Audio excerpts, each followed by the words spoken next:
Meera Sodha has made turmeric lattes and a type of mithai Indian sweet.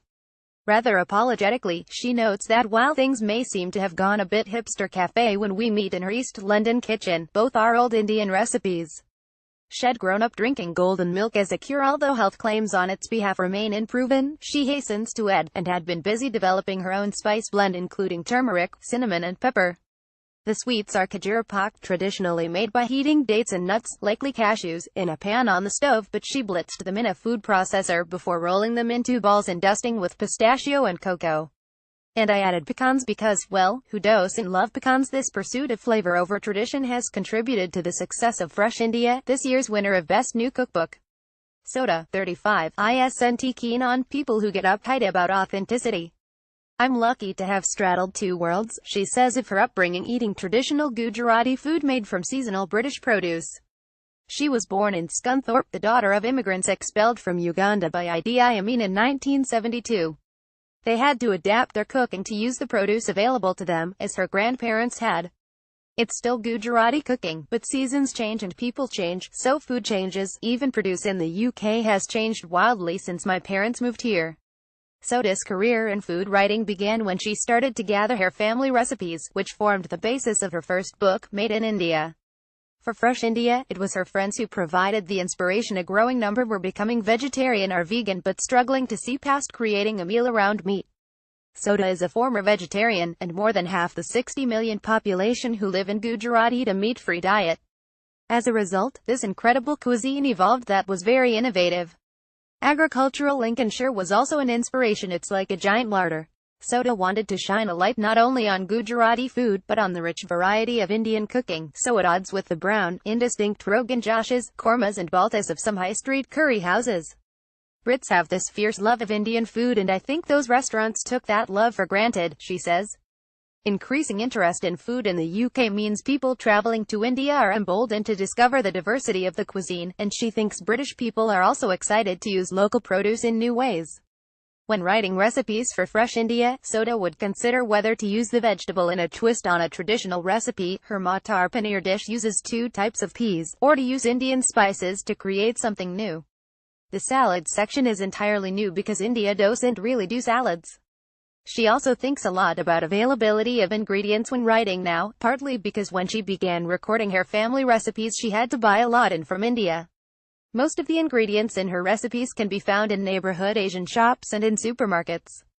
I know the supermarkets get attacked for many different reasons, but I take my hat off to them for selling things like paneer so widely and allowing this country to cook Indian food properly. Ideas for a new book are still forming, but taking a back seat to her 7-month-old daughter and her Guardian column. The new vegan cookery poses a new set of challenges because of the restriction on ingredients, but she is finding it rewarding. She's able to venture away from India to explore the cuisine and culture of different countries. My dream for Fresh India was that it would live in people's kitchens, she says, thrilled to win a category voted for by readers, and it would be splattered by food, to the point the pages were sticking together. Recipes from OFM's Best New Cookbook: Savoy cabbage, black kale and potato sabji. Savoy aloo gobi, Savoy cabbage, black kale and potato sabji. Photograph: David Loftus. In Gujarat, cabbages and potatoes are near deities. In Lincolnshire, where they are the main crops, the same is true. Serves 4 to 6 as part of a main course. Coriander seeds 1 teaspoon, cumin seeds 2 teaspoons, rapeseed oil 3 tablespoons, fresh curry leaves 15, black mustard seeds 1 teaspoon, brown onion 1 large, halved and thinly sliced baby new potatoes 800 grams, quartered Savoy cabbage 200 grams, finely shredded black kale or cavallo nero 200 grams, finely shredded salt 1¼ teaspoons, chili powder ½ a teaspoon, ground turmeric 3/4 of a teaspoon. Lightly grind the coriander and cumin seeds with a pestle and mortar. Put the oil into a large lidded frying pan over a medium heat and, when hot, add the curry leaves and mustard seeds. When they crackle, add the onion. Cook for around 10 minutes, until golden and sweet, stirring occasionally. Add the crushed coriander and cumin, followed by the potatoes. Cook for 10 minutes, turning every now and then until crispy. Add a couple of tablespoons of water, cover with the lid and cook for a further 5 minutes, until the potatoes are tender and no longer resist the point of a knife.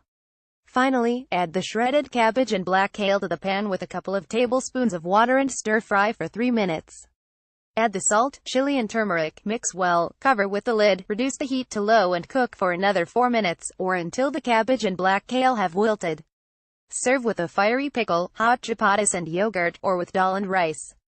Paneer butter masala. Paneer butter masala.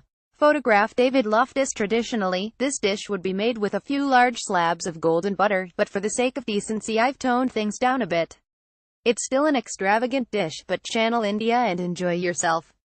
Serves for as a main course. Rapeseed oil. Hard paneer 500 grams, cut into 2 cm cubes. Unsalted butter 3 tablespoons. Brown onion 1 large, finely chopped. Ginger 4 cm, peeled and grated. Garlic 6 cloves, crushed tomato. Passata 800 grams. Kasuri methi dried fenugreek leaves 1 tablespoon. Ground cinnamon 1 teaspoon. Ground cloves 1/4 of a teaspoon. Chili powder ½ a teaspoon. Honey 2 tablespoons. Salt 1½ teaspoons. Peas fresh or defrosted 250 grams. Double cream 100 milliliters plus extra to serve. Toasted flaked almonds a handful. Put a tablespoon of oil into a large lidded frying pan over a medium heat and, when hot, add the cubes of paneer. Fry for a couple of minutes until golden on all sides, turning regularly, then remove to a plate. Put the butter into the same pan over a medium heat. When hot, add the onion and fry for around 10 minutes, until translucent and turning golden. Add the ginger and garlic, stir fry for 2 to 3 minutes, then add the passata. Cover with the lid and cook for 12 to 15 minutes, until reduced to a lovely thick sauce. Add the fenugreek leaves, cinnamon, cloves, chili powder, honey and salt. Stir, then add the fried paneer, cover with a lid and cook for 5 minutes, or until cooked through. Add the peas and cream and cook for a further 5 minutes. To serve, scatter with the almonds and drizzle with a little extra cream. Pumpkin, black-eyed bean and coconut curry. Oolong pumpkin, black-eyed bean and coconut curry. Photograph David Loftus. The smell of roasted pumpkin and curry leaves sizzling in coconut oil is enough to make anyone want to go to Kerala, which is where a variation of this dish, known as oolong, originates. Serves for as a main course. Pumpkin or squash 1.2 kilograms. Rapeseed oil. Garam masala 1 tablespoon. Salt and ground black pepper. Coconut or rapeseed oil. Mustard seeds 1 teaspoon. Green finger chilies 2, slit lengthways. Onion 1 large, halved and thinly sliced. Garlic 3 cloves, crushed black-eyed beans 1 by 400 grams. Tin, drained ripe tomatoes 150 grams, cut into wedges. Ground turmeric 1/3 of a teaspoon. Coconut milk 1 by 400 milliliters. Tin fresh curry leaves 10 optional. Cut the pumpkin in half, scoop out and discard the seeds, then cut it into crescents around 2 centimeters at the widest part. Transfer to a big bowl, drizzle with oil, and sprinkle with the garam masala, 1 teaspoon of salt and 1/2 teaspoon of black pepper. Toss to coat evenly, then arrange in a single layer. Roast for 30 minutes at 200 CGAs Mark 6, or until soft and tender. Meanwhile, put 2 tablespoons of oil into a large lidded frying pan over a medium heat and, when hot, add the mustard seeds. When they pop, add the chilies and onion. Cook for 12 minutes, until the onion is soft and golden, then add the garlic. Cook for another couple of minutes, then add the beans and stir to mix together. Add the tomatoes and cook for a few more minutes until soft and jammy around the edges. Next, add the turmeric, 1/3 teaspoon of black pepper, 1/2 teaspoon of salt and the coconut milk. Tip the roasted pumpkin into the pan and stir to mix. Cover with the lid and leave to heat through for 5 minutes. Check for salt and chili, adjusting if you wish, then transfer to a serving dish. If you like, finish off the dish with a quick curry leaf tarka. Put 2 tablespoons of oil into a small frying pan over a medium to high heat. When hot, throw in the curry leaves and let them crackle and turn translucent in the oil. Pour over the pumpkin, then serve. OFM Fresh India 130. Quick, easy and delicious vegetarian recipes for every day by Meera Sodha. Penguin, 20 pounds. To order a copy for £16.40, go to guardianbookshop.com.